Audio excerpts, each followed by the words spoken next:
Okay, now you can see where I still have to come in on this side and tuck it together. You may have to use your mallet to kind of help hammer it in. So if that's the case, go right on ahead and do that. You're going to need 6 of these big ones. When you put them in here, make sure you got your little curve right here. It's got to go in to match the screw. If not, it's not going to tuck in there right.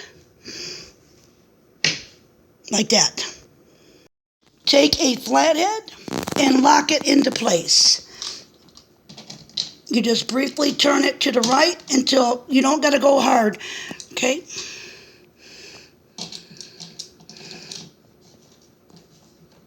That's it. Okay, this is the inside of the top of the vanity, and I have it showing where those circles are, so you see this is the top of the vanity.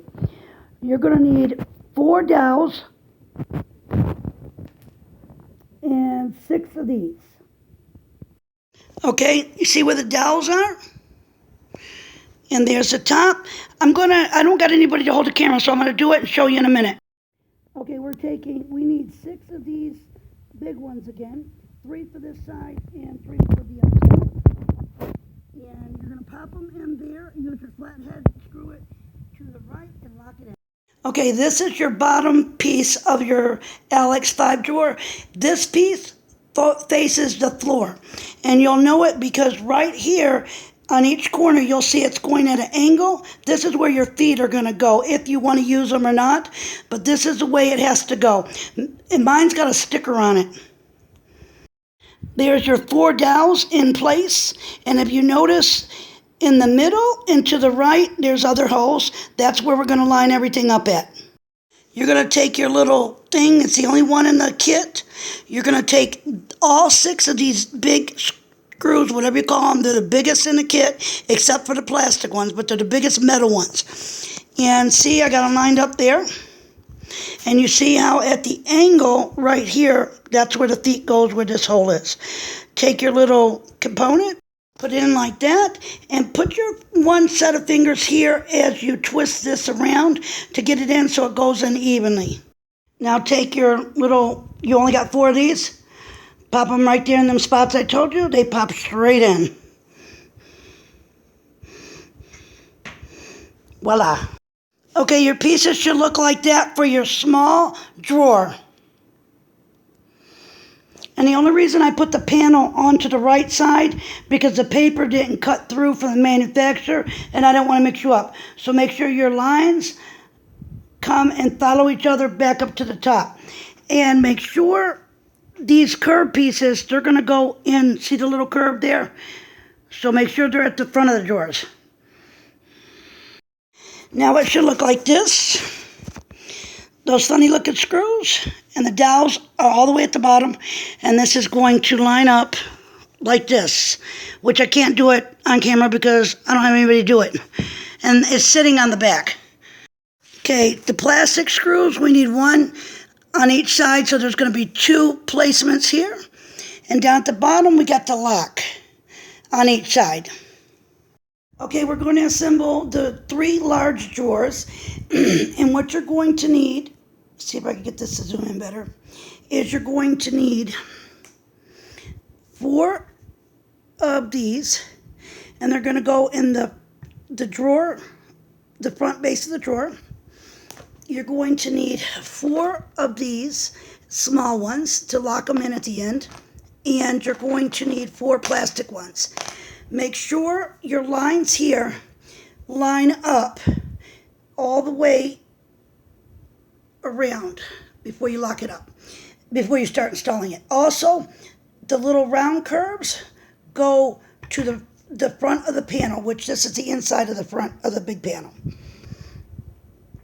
I find if you put your bottom panel and your 2 sides together like this, it makes it easier to set it on top of this and guide it in. Okay, so it looks like that. And then this is the back point, and then just set it Then that's the back part, and you just guide it right in. And as you're doing that, make sure those lines match up with this so you don't break anything. Make sure to put these in. Make sure before you put the plastic screws in here, make sure to put these in down at the bottom and lock them in on both sides. Then come up here and do this. If not, I found this sometimes shakes loose and this comes out or that comes out and it doesn't give you a good fit. I found to put these plastic ones in, put 2 in one side first and nail those in, then go to the other side and put the plastic ones in here, then hammer it in. It makes it a lot easier. I want to give you a real quick tip. If I can get this to close in. Your bottom panels that go on your drawers, don't leave them stacked up like this. Matter of fact, don't do any of your particle board stuff like this. I just took this out the box and put it there, that's fine. But to leave it for a few hours, you could warp everything. So keep all your particle board stuff flat until you're getting ready to put it together, especially those drawer panels. Okay, we're going to lock the bottom drawer in, and the same way goes for all the drawers. What I did was, because I have nobody to hold the camera, I'm going to show you like this. Get your metal part into those grooves on both sides, then slide it in like so, all the way in, okay? Like this. So you can line it up, but you're going to have to pull it back out so you can put the little screw in. And I'm going to show you that next. Okay, you're putting the smallest screw they have in the kit into the drawer, and it'll be on both sides. Okay, but you're going to see the metal. If for some reason the screw isn't catching, you're going to have to hold your finger from this side and press it in while you're on this side screwing that in so it catches.